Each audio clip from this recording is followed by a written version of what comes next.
అంటే ఎవడెవడో కొట్టుకున్న కేసులన్నీ లోడ్ ఇచ్చి దీంట్లో అనిల్ కుమార్ యాదవ్ జయించాడని చెప్పుకొని పెట్టుకోండి.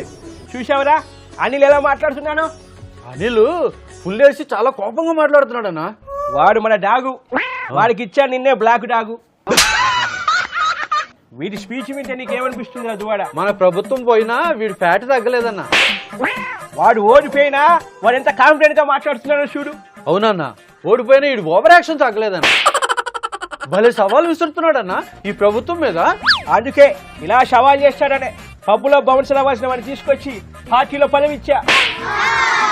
సవాల్ విసురుతున్న అనిల్ కుమార్ యాదవ్ చూస్తుంటే నాకు సై సినిమాలో వేణుమాధవ్ గుర్తొస్తున్నాడన్నా. 10 సంవత్సరాల తర్వాత అయినా నేను అధికారంలో ఒక్కసారి వచ్చిన. నాది వైఎస్ఆర్ కాంగ్రెస్ పార్టీ కాదు, అది జగన్మోహన్ రెడ్డి పార్టీ. వీడు నిజంగా తాగి ఉన్నాడన్నా. ఎలా కనిపెట్టావురా? లేకపోతే నా పార్టీ వైసీపీ పార్టీ కాదు జగన్ పార్టీ అంటాడేంటన్నా. మరేమనుకున్నావురా?